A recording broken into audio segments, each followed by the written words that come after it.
নমস্কার, আজকে আবার এসে গেছি। আজকে কথা বলবো নিকন নিয়ে।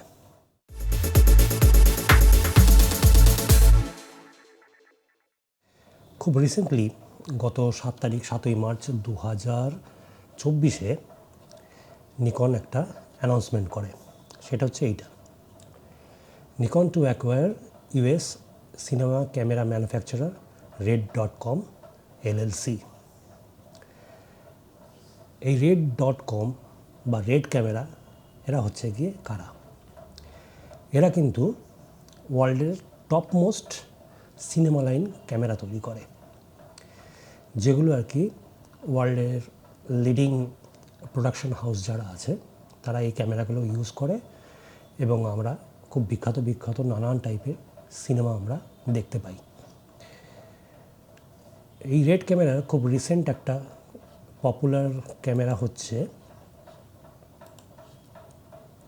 বলছি, এটা হচ্ছে গিয়ে রেড ভি র্যাপ্টর এক্স আর এক্সেল। এই রেড ভি র্যাপ্টর যে সিরিজটা রয়েছে এক্স আর এক্সেল, এই দুটোই কিন্তু গ্লোবাল শাটার আর আপ টু রেকর্ডিং করে আপ টু 8K 120 FPS অবধি। মানে বুঝতেই পারছেন কোন লেভেলের ক্যামেরা এগুলো।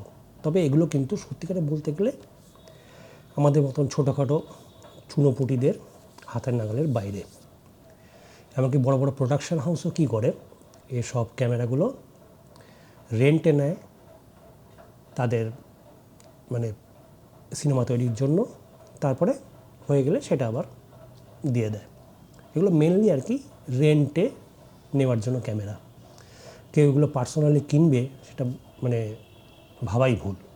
আমি যদি দামটা দেখি, রেড ভি র্যাপ্টর এক্সের যদি আমি দাম দেখি উইথ স্টার্টার প্যাক, এটার দাম পড়ছে আমেরিকান $34,250, যা কিনা মোটামুটি আমি যদি কনভার্ট করি, আমি জাস্ট মানে ইউএসডি টু আইএনআর যদি আমি কনভার্ট করি, তাহলে সেটার দাম দাঁড়াচ্ছে 28,35,295 টাকা 49 পয়সা।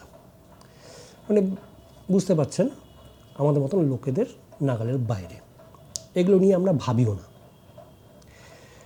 আর অন্যদিক দিয়ে এক্সিস্টিং আর কি নিকনের যেসব ক্যামেরাগুলো রয়েছে সেগুলো একবার আমরা যদি দেখি, তাহলে হচ্ছে গিয়ে মনে করুন খুব রিসেন্টলি বেরিয়েছে Z9, Z8, ZF, তাছাড়া অলরেডি Z6-এর যে সিরিজটা রয়েছে সেটাও আছে, তারপরে Z7-এর যে সিরিজটা আছে ওটাও আছে। আর APS-C-তে আমরা Z30, ZFC এরকম টাইপের ক্যামেরা দেখতে পাচ্ছি। কিন্তু এইখানে আমরা যদি দেখি বডি স্ট্রাকচার যদি আমরা দেখি, তাহলে দেখতে পাবো যে এই নিকন বা ক্যাননের মধ্যে একটা ব্যাপার আছে। যখনই কোনো কিছু দামি ক্যামেরা আসে আপনারা দেখতে পাবেন যে বড় একটা ঢাউস টাইপের একটা ক্যামেরা আসে। মনে করুন Z8 বা Z9, আমি যদি Z9টা দেখি, এর মধ্যে কিন্তু আপ টু 8K 60p অবধি সাপোর্ট আছে। ভিডিও ফিচার কিন্তু খুবই ভালো। কিন্তু আমি যদি স্ট্রাকচারটা দেখি Z9-এর, তাহলে আমি দেখতে পাচ্ছি একটা বিশাল বপু একটা ক্যামেরা। আমরা ঢাউস মানে মনে করুন এত বড়। এটা নিয়ে হাতে রেকর্ডিং করার মতন, হ্যান্ডহেল্ড রেকর্ডিং করার মতন সত্যিকারে মানে মাসল পাওয়ার খুব সাধারণ লোকের হাতে নেই আর কি। মনে করুন আমার ক্ষেত্রে এই ক্যামেরা আমি যদি ধরে রেকর্ডিং করে, আমি খুব বেশি হলে হয়তো 5 মিনিট রাখতে পারবো, তারপরে আমার হাত ব্যথা হয়ে যাবে, আমার পক্ষে সম্ভব হবে না। বা আমি যদি গিম্বেলেও যদি আমি এটা করি, তাহলে এর জন্য আমাকে বেশ শক্তিশালী গিম্বেল কিনতে হবে। কিন্তু ছোটোখাটো সাধারণ গিম্বেলে কিন্তু হবে না। ছোটো ক্যামেরার জন্য যেসব আর কি গিম্বেল রয়েছে সেগুলো কিন্তু এগুলো সাপোর্ট করবে না। এর মধ্যে যদি লেন্স দিই তো সে আর এক কাণ্ড। আর এটার যা দাম রয়েছে সেটা হচ্ছে গিয়ে মোটামুটি 5 লাখের কাছে, 4,75,995 টাকা এমআরপি। এরকমই আমি যদি অন্যান্য নিকনের ক্যামেরাগুলো দেখি যেগুলোতে ভিডিও ফিচার্স রয়েছে, ভিডিও ফিচার্স বলতে আমি প্রথমেই বলে দিই, যেগুলোতে ইন্টারনাল 10 বিট রেকর্ডিং, লগ আছে, এরম টাইপের ক্যামেরা আমি এখানে ধরছি, কারণ এগুলো হচ্ছে আমাদের মতন সাধারণ লোকেদের জন্য দরকার। ডাইরেক্ট 8 বিট কিন্তু আমি চাইছি না, এখনকার দিনে 8 বিটকে আমি ভিডিও ফিচার হিসেবে কনসিডার করি না। 10 বিট আমরা কিসে কিসে পাচ্ছি, Z9-এ পাচ্ছি, Z8-এ পাচ্ছি, ZF-এ পাচ্ছি, এই তিনটেতে পাচ্ছি। এই তিনটেই কিন্তু বডি যা যা রয়েছে আমি এখানে দেখতে পাচ্ছি, বডি স্ট্রাকচার কিন্তু বড্ড বড়। আমি এখানে একটা ছোট্ট করে কম্পেয়ার করি। আমার কাছে যে 8 বিট ক্যামেরা আগে রয়েছে, সোনির A7C আর হচ্ছে গিয়ে এই নিকনেরই প্রথম মিররলেস ক্যামেরার যে সিরিজটা বেরিয়েছিল Z6 আমার কাছে আছে। এই দুটোতেই কিন্তু 8 বিট রেকর্ডিং হয় ভিডিওর ক্ষেত্রে। এবার একবার দুটো ক্যামেরা আমি পাশাপাশি দেখি। এইটা হচ্ছে গিয়ে নিকনের Z6 আর এটা হচ্ছে গিয়ে সোনির A7C। দুটোই ফুল ফ্রেম ক্যামেরা, আর দুটোর ইন্টারনাল যে স্পেসিফিকেশনসগুলো রয়েছে মানে প্রায় সেম। দুটো স্ট্রাকচার দেখুন, এই লেন্সের ক্যাপাসিটিও কিন্তু দুটোতে একই। সোনিরটা কতখানি কম্প্যাক্ট দেখুন, আর নিকনেরটা একবার দেখুন। আমি কিন্তু এই যে ধরে রয়েছে আমার কিন্তু বেশ বেগ পেতে হচ্ছে, যথেষ্ট ভারী।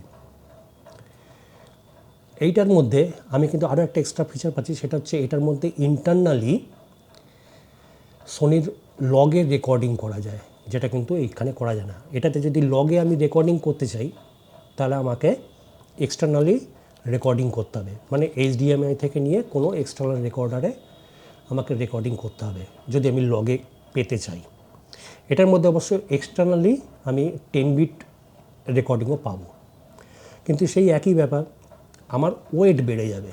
আমি যদি 10 বিট চাই তাহলেও আমার ওয়েট বাড়বে, আমি যদি লগ চাই তাহলেও কিন্তু আমার ওয়েট বেড়ে যাবে। অলরেডি এটা খুব ওয়েটি একটা স্ট্রাকচার, এর উপরে আরও আমার ওয়েট বেড়ে যাচ্ছে। অন্যদিক দিয়ে সোনির এই A7Cটা দেখুন, কম্প্যাক্ট। এটার মধ্যে যে লেন্স রয়েছে এটা হচ্ছে গিয়ে 24-70, আর এই লেন্সটা হচ্ছে গিয়ে 28-60। জুম লেন্স ছোটোখাটো, এইটুকু এগোয়।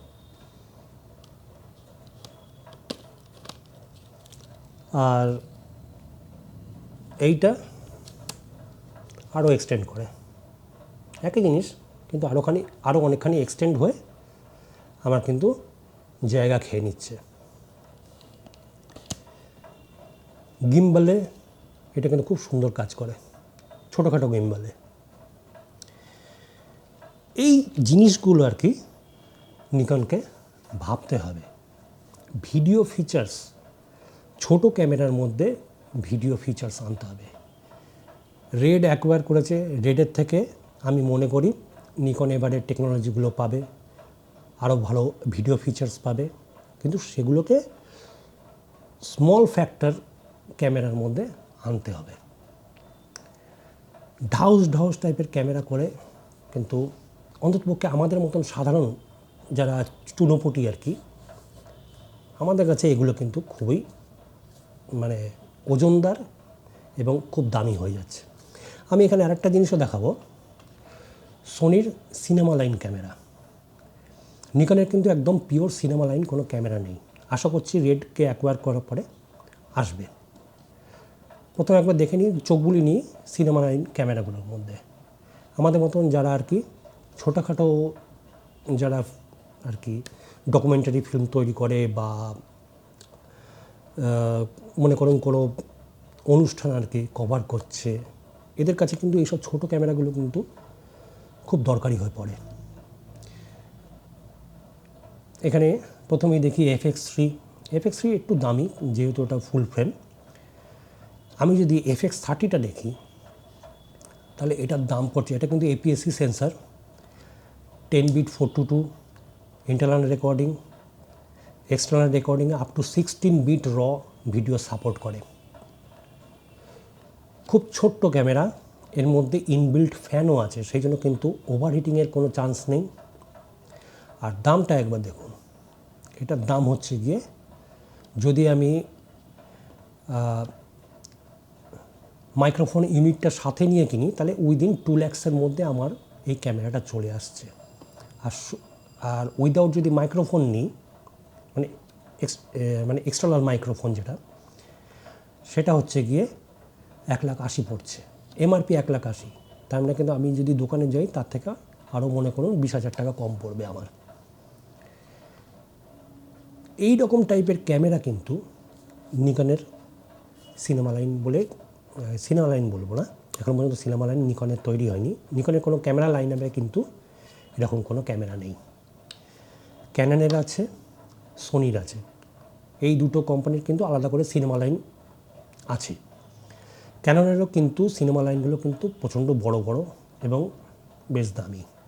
সেই জায়গায় কিন্তু সোনি কিন্তু অনেকখানি অ্যাফোর্ডেবল। তাহলে আমার আজকের এই ভিডিওটার নির্যাসটা কি? নির্যাস হচ্ছে গিয়ে সিনেমা লাইনে নিকন এবার এন্টার করছে, কিন্তু নিকন যদি শুধুমাত্র মনে করুন ভি র্যাপটারের মতন টাইপের যদি ক্যামেরা দিকে যদি মন দেয়, তাহলে কিন্তু সাধারণ যারা ফিল্ম মেকার্স আছে তাদের কাছে কিন্তু পৌঁছতে পারবে না, যেরকমভাবে সোনি পৌঁছতে পেরেছে বা ক্যানন পৌঁছতে পেরেছে। এদের জন্য কিন্তু কী করতে হবে, স্মল ক্যামেরা, অ্যাফোর্ডেবল ক্যামেরা মানে ভিডিওর জন্য আনতে হবে, সেটা নিয়ে ভাবনা চিন্তা করতে হবে। কমফোর্টেবিলিটি ফ্যাক্টর আর হচ্ছে ভিডিও ফিচার। এই যে আমি FX3 বা FX30 বললাম, এর মধ্যে কিন্তু কোনো শাটার নেই, এগুলো কমপ্লিটলি ভিডিও ওরিয়েন্টেড ক্যামেরা। এই যে আমি যে ক্যামেরা আর কি রেকর্ডিং করছি, এটা হচ্ছে গিয়ে সোনির ZV-E1। এখন রেকর্ডিং হচ্ছে ইন্টারনালি 10 বিট 4:2-তে। এই ক্যামেরাটা আমার কিনতে খরচ পড়েছে প্রায় মোটামুটি 1,60,000। অ্যাকচুয়াল মার্কেট প্রাইস মনে হয় 2,14,000। আমার মোটামুটি সব কিছু মিলিয়ে আর কি দাম, মানে আমি ছাড় পেয়েছি প্রায় 51,000 টাকার মতন। তাহলে বুঝতে পারছেন ছোটোখাটো কন্টেন্ট ক্রিয়েটার্সদের জন্য small camera with video feature অত্যন্ত জরুরি। এই ZV-E1-এ কিন্তু কোনো শাটার নেই, কিন্তু পুরোপুরি ইলেকট্রনিক শাটার, দুর্দান্ত ছবিও ওঠে কিন্তু মাত্র 12 মেগাপিক্সেল। আরেকটা কথা বলে দিই, এই যে নিকনের যতগুলো আমি ভিডিও ফিচার দেখালাম, মনে করুন এই যে Z8, Z9 এসব যে ক্যামেরা, প্রথমে এগুলো কিন্তু ফটোগ্রাফিক ক্যামেরা, তারপরে কিন্তু ভিডিও। কিন্তু কন্টেন্ট ক্রিয়েটার্সের জন্য আমার যা মনে হয় ভিডিও সেন্ট্রিক ক্যামেরা অনেক বেশি দরকার পড়ে। আশা করছি নিকন এবারে আমাদের মতন ছোটোখাটো কন্টেন্ট ক্রিয়েটার্সদের জন্য কিছু ক্যামেরা বের করবে, আশা করাই যেতে পারে। তার মধ্যে ভালো ভিডিও ফিচার্স হবে, ইন্টারনালি রেকর্ডিং, আর যদি নাও দিতে পারে অন্ততপক্ষে ইন্টারনালি 10 বিট 4:2 যাতে অবশ্যই দেয়। খুব হাই মেগাপিক্সেলের দরকার নেই ভিডিওর ক্ষেত্রে। আমরা যে ফুল এইচডি দেখি ওটার মেগাপিক্সেল কত? 2 megapixel. 4K 8 megapixel, 8K 32 megapixel. সুতরাং 4K অবধি যদি আমি সাপোর্ট পেয়ে যাই, এটা খুব বেশি হলে 10 বা 12 মেগাপিক্সেল হলেই যথেষ্ট। এইসব ব্যাপারগুলো ছোটোখাটো ব্যাপার আছে আর কি, ফ্যাক্টরস, যেগুলো ভিডিও সেন্ট্রিক ক্যামেরাতে খুব কাজে লাগে। এগুলো নিয়ে নিকনকে ভাবতে হবে। যাই হোক, ভিডিও এখানে শেষ করছি, আবার দেখা হবে। নমস্কার।